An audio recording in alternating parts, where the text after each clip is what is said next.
Сәлеметсіздер ме, құрметті білім алушылар? Онлайн сабағымызға қош келдіңіздер. Сіздермен бірге қазақ әдебиеті пәнінің оқытушысы Жарқынай Тәңірбергенқызы. Бүгінгі сабақ тақырыбы Мұхтар Әуезов ұлы жазушы, Абай жолы роман-эпопеясы. Оқу мақсатына сай, бүгінгі сабағымызда Мұхтар Әуезовтің өмірі мен сан қырлы шығармашылығымен танысамыз. Абай жолы роман-эпопеясындағы кейіпкерлерге талдау жүргіземіз. Туған халқын төрткүл дүниеге мәшһүр еткен ұлы суреткер Мұхтар Омарханұлы Әуезов кемел ойдың кеніші, кенен сөздің өрісі. Қазақ әдебиетінің барлық жанрына тұңғыш рет қалам тартып, сол арқылы тіліміздің шырайын, еліміздің шырайын танытқан қарымды қаламгер, дарынды ғалым. Классикалық жазушы, қоғам қайраткері, ғұлама ғалым Мұхтар Әуезов 1897 жылы қазіргі Шығыс Қазақстан облысының Абай ауданында дүниеге келген. Әкесі Омархан мен атасы Әуезов сауатты, беделді адамдар болған. 6 жасында атасының үйретуімен Абайдың өлеңдерін жаттап, оны ұлы ақынның өзіне айтып берген. Бұл уақиға бала Мұхтардың есінде мәңгі сақталып қалады. 7-9 жас аралығында ауыл мектебінде сауатын ашып, одан соң Семейдегі Камаладдин Хазірет медресесінде оқып, кейін орыс мектебінің дайындық курсына ауысады. Білім алуды 5 кластық орыс қазына училищесінде жалғастырады. Бұл училищенің соңғы сыныбында оқып жүргенде «Дауыл» атты алғашқы шығармасын жазады. Төңкеріс қарсаңында Алаш қозғалысының Семейдегі жұмысына қатысып, 1926 жылдары Санкт-Петербургтің университетінде, Ташкенттегі Орта Азия университетінің аспирантурасында білім алады. Бұл жылдары Мұхтар Әуезов әлем әдебиеті үлгілерімен терең танысып, жан-жақты терең білім алып шығады. Мұхтар Әуезов 20 жылдардың бас кезі мен орта шенінде көптеген әңгімелер жазып, оларды ескі қазақ ауылының алуан түрлі әлеуметтік шындығын реалистік дәстүрде бейнелейді. Жазушының алғашқы драматургиялық туындысы «Еңлік кебек» пьесасы. Бәйбіше Тоқал, Қарагөз сияқты драмалық шығармаларында қаламгер ол кездің өзекті мәселелерін жан-жақты ашып көрсетеді. Қазақ драматургиясының қалыптасуы мен дамуы тікелей Мұхтар Әуезов есімімен байланысты. Хан Кене, Айман Шолпан, Қара Қыпшақ Қобыланды, Тартыс, Шекарада және де тағы басқа пьесаларында махаббат, өнер, тарихи тақырып, ел өмірімен байланысты суреттеледі.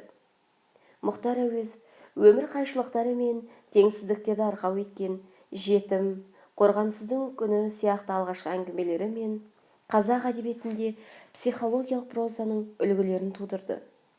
Мұхтар Әуезовтің 20 жылдардың соңында жазған «Қараш-қараш уақиғасы», «Қилы заман», «Көксерек» аталатын үздік повестері проза жанрындағы ерекше көркем құбылыс болып табылады.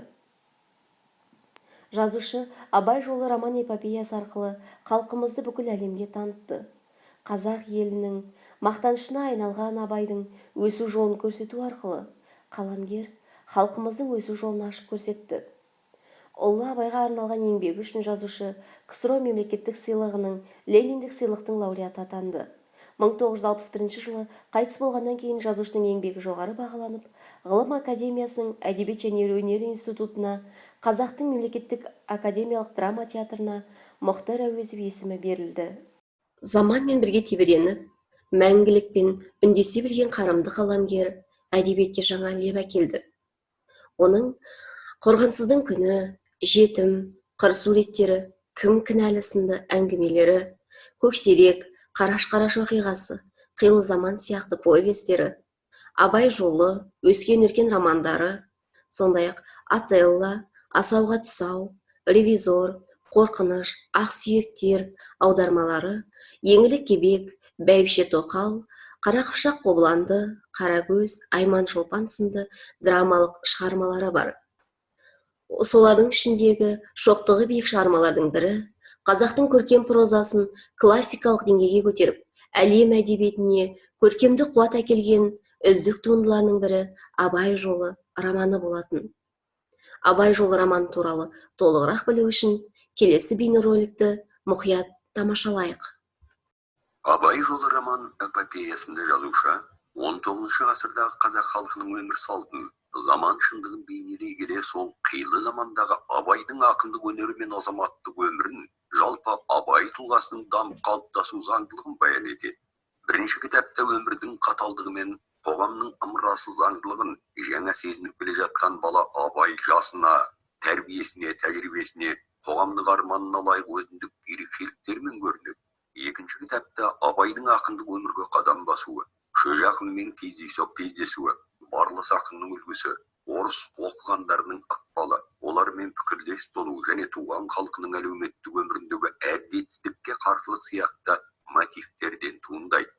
Ал үшінші кітапта Абайдың азаматтық, ақындық тұлғасы қалыптасып, оның айналасына жанашыр жұрт пен ақын шәкірттерінің жиналуы және Абайға қарсы топтың озбыр әрекеттері, қазақ даласына Абай әкелген жаңалық, жарық күнге қарсылықтар баян етіледі.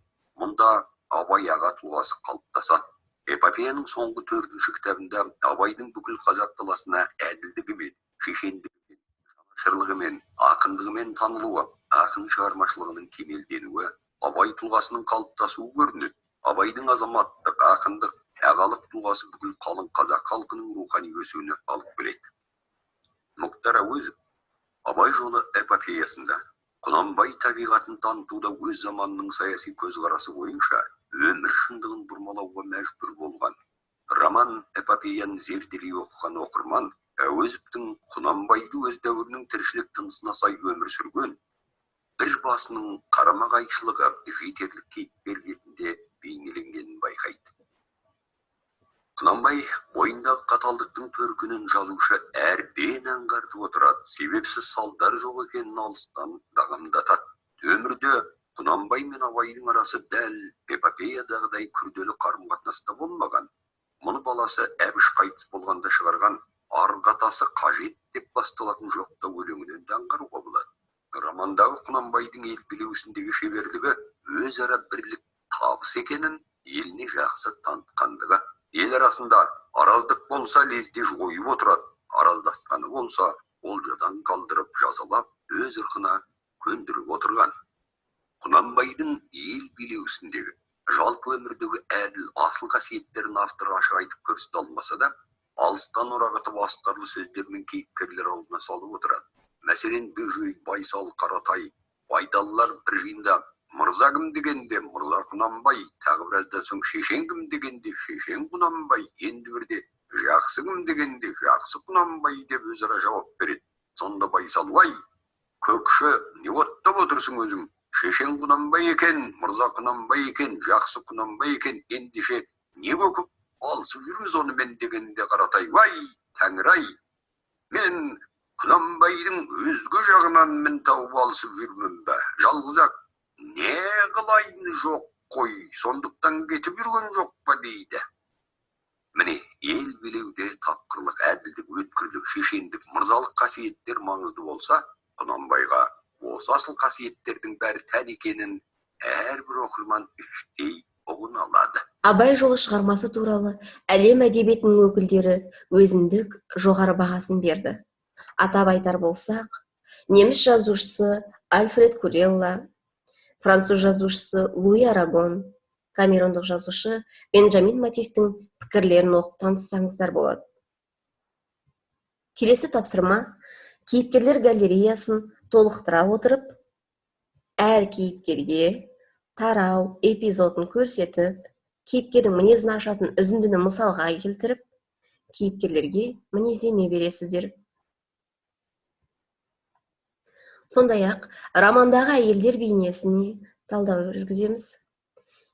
Кейіпкерлерді неге, қандай ұқсастықтарына сүйене отырып топтастырғаныма түсінік беріңіздер.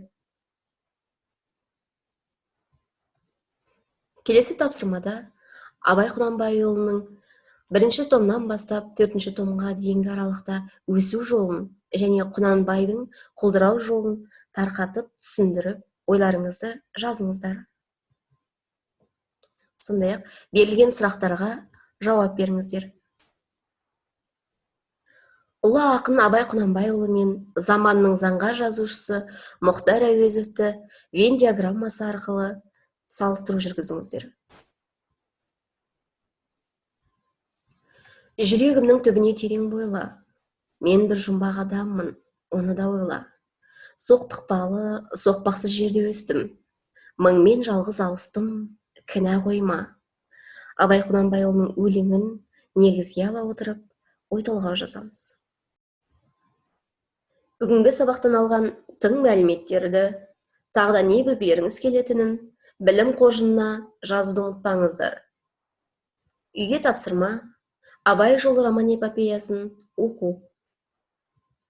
Сабағымыздың соңын Мұхтар Әуезовтің сөзімен тас үгітіліп құмға айналады, темір тозады, ұрпақ озады, дүниеде өлмейтін сөз ғана, халқымызбен бірге жасасып келе жатқан мұра сөзімізді арзандатып алмайық деп аяқтағым келеді.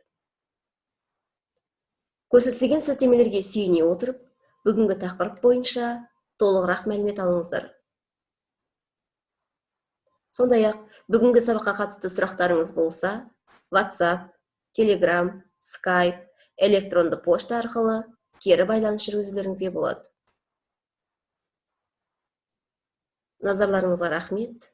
Сау болыңыздар.